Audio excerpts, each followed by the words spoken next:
Before I write this story, I want to let you know what city you're watching from down in the comments. I read every single one. I've spent 31 years working as a structural engineer. My whole career, I was trained to look at things other people walk right past. A hairline crack in a foundation wall, a bolt that's turned just 2 degrees off center, a load-bearing beam that sags exactly 1/4 of an inch more than it should. Most people look at a building and see a building. I look at a building and see every place it's quietly asking for help. I never thought that skill would matter anywhere outside of work. I was 62 years old, recently retired, living alone in a 2-bedroom house in Asheville, North Carolina, when my younger sister Patricia called me on a Tuesday evening in March. Patricia and her husband Greg needed someone to watch their granddaughter Maya for 4 days while they attended a family obligation out of state. Their daughter Maya's mother Renee had asked them to step in because she was, according to Patricia, going through some things. 4 days, Walter, Patricia said. She's 7. She sleeps 10 hours a night and she loves SpongeBob. It'll be easy. I said yes without hesitating. Maya was my great niece. I had met her exactly 3 times, once at a Christmas gathering when she was 4, once at a birthday party for Patricia's youngest son, and once briefly in a parking lot when Renee had stopped by to drop something off. I didn't know Maya well, but she was family, and I had nothing but time. Renee dropped Maya off at my house on a Thursday morning. She pulled up in a silver sedan, engine running, and Maya climbed out of the back seat carrying a pink backpack and a stuffed rabbit with one eye missing. Renee rolled down the window and said, 4 days. I'll pick her up Monday. She didn't get out of the car. She didn't hug Maya goodbye. She didn't even look at her daughter in the rearview mirror. She just drove away. Maya stood on my front walkway watching the silver car until it disappeared around the corner. Then she turned and looked at me, and I saw something in her face that I can only describe as a kind of careful stillness. Not shyness. Not the nervous excitement you'd expect from a 7-year-old dropped off at a relative's house for the first time. Something else. Something quieter and older than 7. Hi, Maya, I said. I'm your great-uncle Walter. You want to come inside? She nodded and followed me through the front door. She didn't run ahead to explore. She didn't ask where the bathroom was or whether I had any snacks. She walked in, set her backpack down exactly where I pointed, sat on the edge of the couch with her rabbit in her lap, and waited. I asked if she was hungry.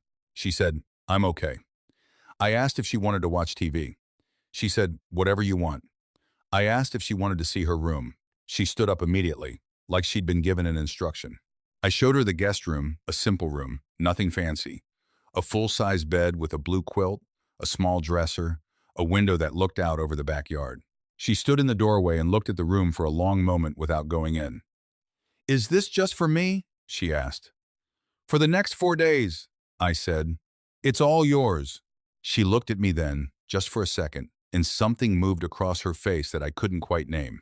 Then she walked in and sat on the edge of the bed, exactly the way she'd sat on the edge of the couch. That night, I made spaghetti. I set the table for 2 and called her in from the living room, where she'd been sitting quietly watching cartoons without the volume turned up above a whisper. She came to the table and sat down and looked at the plate in front of her. Go ahead, I said. She picked up her fork. Then she put it back down. Then she looked up at me and asked, very softly, Is this mine? I didn't understand the question at first. Is what yours? The food. She looked down at the plate again. All of it? I set my own fork down. 31 years of reading structures, 31 years of noticing the thing that's 1/4 of an inch off. And sitting across from me at my kitchen table was a 7-year-old girl asking me whether she was allowed to eat the food I had put in front of her. Maya, I said carefully, that plate is for you. You can eat all of it. You can have more if you want. If you're still hungry after, I have bread and there's ice cream in the freezer. She stared at me for a moment, like she was trying to determine whether I was telling the truth. Then she picked up her fork, took one small bite, and chewed it slowly. After she swallowed, she looked up at me again. Thank you, she said. And the way she said it with this grave, formal sincerity, like a person thanking someone for an act of genuine kindness, made something tighten in my chest that I didn't have a name for yet. She finished every bite on the plate. She didn't ask for more, even though I'd told her she could. She helped me carry the dishes to the sink without being asked. And then she went back to the couch and sat with her rabbit and watched cartoons until I told her it was time for bed. She was asleep within 10 minutes of her head touching the pillow. I stood in the doorway of the guest room for a moment, watching her breathe in the quiet dark, and I thought about the way she'd asked me if the food was hers. I didn't sleep well that night. Friday morning, I made pancakes. I put a plate on the table with 3 pancakes, butter, and maple syrup, and I poured her a glass of orange juice. Maya came in from the guest room wearing the same clothes she'd had on the day before. I noticed her backpack was very flat, not much in it. I filed that away. She sat down at the table and looked at the pancakes and didn't reach for them. "Are you not hungry?" I asked. "Am I supposed to eat first, or you?" I pulled out my chair and sat down across from her. "We eat at the same time," I said. "In this house, whoever's hungry eats. There's no order." She looked at me for a long moment. Then she said very quietly, "At home I wait." "You wait for what?" She looked down at the table. "I just wait," she said. I poured syrup on my own pancakes and started eating, and after a moment she did too. She ate slowly and carefully, like she was making it last. When her plate was clean, she looked at the remaining pancake on the serving plate in the center of the table and then looked away. "You can have that one," I said. She looked at it again. "Are you sure?" "I'm sure, Maya." She took it. She ate every bite of that too. After breakfast, I told her we could go to the park or the library or stay home and do whatever she wanted. She said, "Whatever you want, Uncle Walter." I told her I wanted her to choose. She thought about that for almost a full minute, like it was a test she was afraid to get wrong. Then she said, very quietly, "The library?" We spent 2 hours at the public library. Maya walked through the children's section with enormous, careful eyes, like she was in a place she'd heard about but never visited. She pulled books off the shelf one at a time, read the back covers and put them back. She didn't ask if she could sit down to read. She stood in the aisle and read standing up. I found a chair nearby and watched her. A librarian, a woman named Carol, according to her name tag, came over and asked Maya if she needed help finding anything. Maya shook her head quickly and stepped back, like she'd been caught doing something wrong. Carol noticed. She was good at her job. She crouched down to Maya's level and said, "We've got a really good new book about a girl who builds robots. You want to see it?" Maya looked at me. I nodded, and the expression that crossed her face, then relief, like she'd received official permission, hit me somewhere deep. We checked out 6 books. Maya held the bag on her lap the whole drive home like it contained something precious. That night after dinner, I made grilled cheese and tomato soup, and she ate every drop without once asking if she was allowed. She sat in the guest room on the bed and read for 2 hours straight. When I checked on her at 9 o'clock, she was still reading, the rabbit tucked under her arm, the lamp on the nightstand casting a small, warm circle around her. "You should sleep soon," I said. "Okay." She put a bookmark in carefully and set the book on the nightstand. Then she looked up at me and said, "Uncle Walter, do you have school here?" "School?" I said. "You mean like a nearby school?" "I haven't been in a while," she said, very matter of fact. The way she'd say it was raining. I kept my voice level. "How long is a while?" She thought about it. "Since before Christmas." It was the 3rd week of March. I said, "Okay, Maya, get some sleep." I turned off the lamp and closed the door most of the way, leaving a crack of hall light the way she'd asked me to. And then I stood in the hallway for a long moment with my hand still on the doorframe, and I thought about what she had just told me. A 7-year-old child. Not in school since before Christmas. 3 months. I went to the kitchen table and sat down, and I thought about everything I had seen in 2 days. The flat backpack with almost nothing in it. The 2 days in the same clothes I had washed them that afternoon, and when I checked, she had no clean change of clothes in the bag, only underwear and 1 pair of socks. The way she asked permission to eat. The way she waited to be told what was allowed. The way she'd asked if the guest room was just for her. I thought about Renee not getting out of the car. I thought about Maya watching the silver sedan disappear around the corner without waving goodbye, without crying, without any of the things a 7-year-old should do when her mother leaves. I was not a social worker. I was not a psychologist. I was a retired structural engineer from Asheville, North Carolina, 62 years old, sitting alone in my kitchen at 10:30 on a Friday night. But I knew what a hairline crack looked like. I knew what it meant when a load-bearing structure was quietly failing. Saturday morning, I called Patricia. She didn't answer. I called 3 more times over the course of the morning. No answer. I texted her and got nothing back. I told myself there were 100 innocent explanations, bad cell service where she was traveling, a busy family event, a dead phone battery. I made eggs and toast for breakfast. Maya ate everything and asked, on her own this time, without prompting, whether she could have another piece of toast. It was the first time she had asked for food without me offering it first. I told her, of course, and I put 2 more pieces in the toaster, and I watched her eat them at the kitchen table with her library book propped against the juice glass, reading while she chewed. And I thought that whatever was happening in that child's life, her mind was still entirely alive and hungry. "Maya," I said, "can I ask you something?" She looked up from her book. "Yes, sir." I had to pause at that. She called me sir. A 7-year-old calling her great-uncle sir at a kitchen table on a Saturday morning. "Where do you go to school normally?" I asked. "What school?" "Briarwood Elementary," she said. "Mrs. Tillman's class. Do you like school?" Her face changed. It was the first time I had seen anything that looked like uncomplicated happiness on her face. "I love school," she said. "Mrs. Tillman does this thing where you pick a word every Monday and you have to use it every day that week. My word last time was luminous." "Luminous," I repeated. "It means full of light," she said. "Or it can mean something that glows in the dark." "Both." "That's a good word," I said. She nodded and went back to her book. But she was smiling now, just slightly, just at the corners of her mouth. And the sight of that small smile made me realize how little I had seen it in 2 days. Saturday afternoon, I drove to a department store and bought Maya 3 sets of clothes, a pair of sneakers, a toothbrush and toothpaste of her own, and a small stuffed bear to keep the rabbit company. She stood beside me in the clothing aisle and said, "Whatever you think is good," every time I asked her to choose. I picked things anyway, bright colors, things that looked like what 7-year-olds wear. When I handed her the shopping bag at the car, she looked inside and then looked at me and said, "These are for me to keep?" "Yes," I said. She held the bag against her chest with both arms.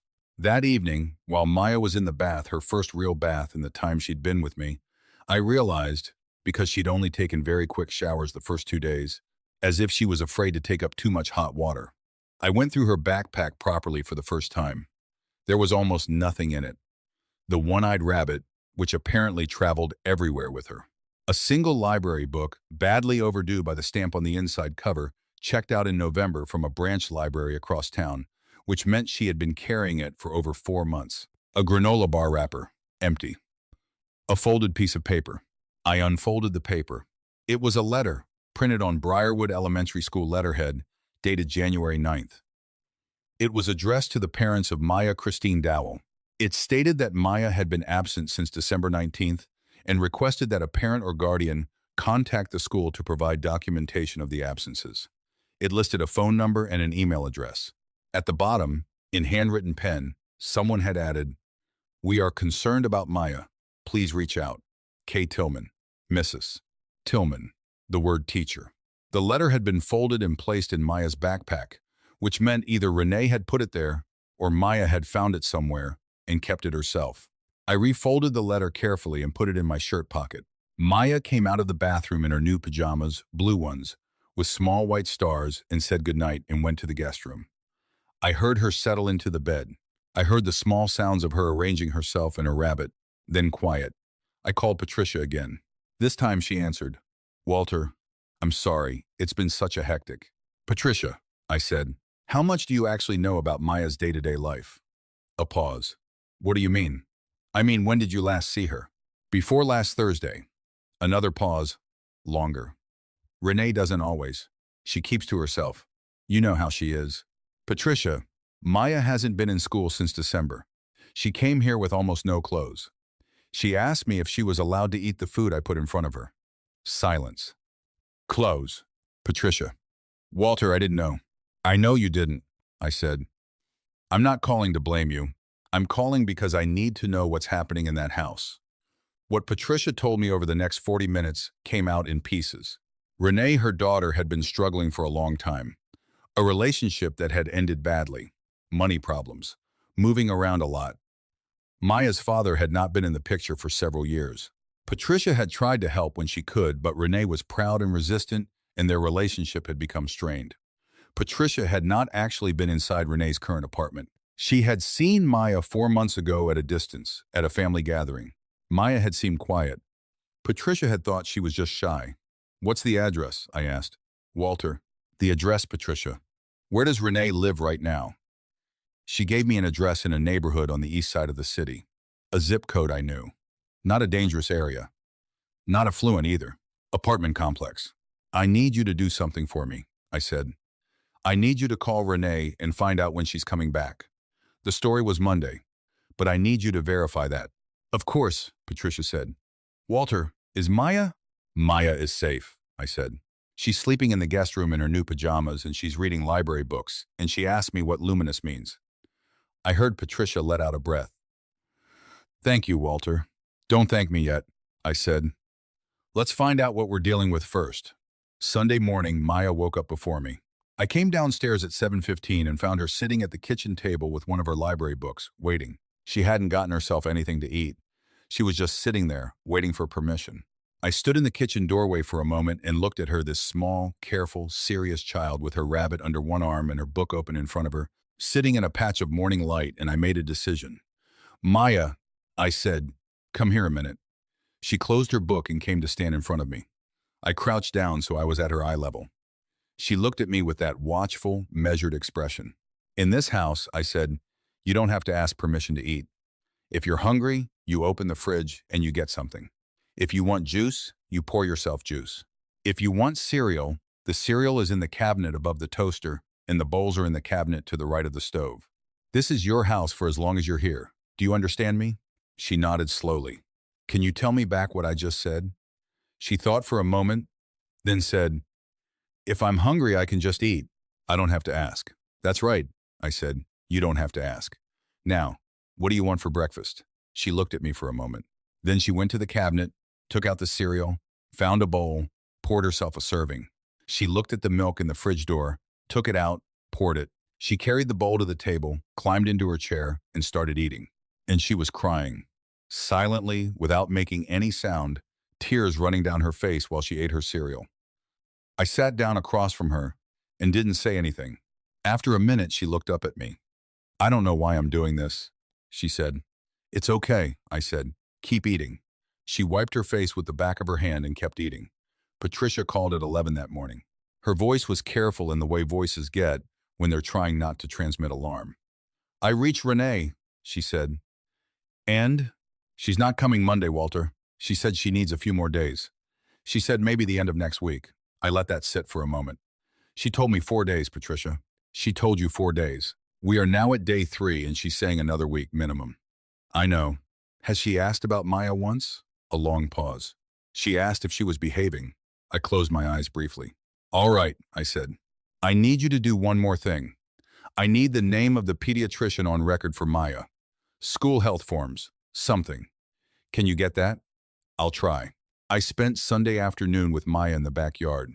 I'd found an old badminton set in the garage left over from when my own kids were young, years ago, and we set it up in the grass. Maya had never played. I showed her how to hold the racket, how to watch the shuttlecock. She was clumsy at first, the way all children are with a new thing, but she kept trying. She didn't quit when she missed. She didn't apologize for missing.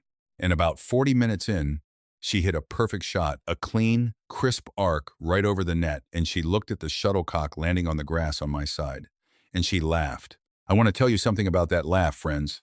After 3 days of watching that child move through my house like a person trying to take up as little space as possible, after 3 days of whatever you want and am I allowed and is this mine, that laugh was like a window opening in a room that had been shut a very long time. I stood on my side of the net and I laughed too, even though I just lost the point. I couldn't help it. We played until the light started to go golden and long across the grass. Then we went inside and I made tacos, which Maya identified as her favorite food with more conviction than she'd stated a preference about anything. She ate 4, which I considered a minor victory. That night, after she was in bed, I sat at my kitchen table with the school letter in front of me, and I made a list. The list had 5 things on it. The school letter dated January 9th, the empty backpack, the food rationing behavior, the no school since December, and now the extended absence with no clear return date and a mother who asked if her daughter was behaving, but not whether she was happy, or eating, or sleeping, or afraid.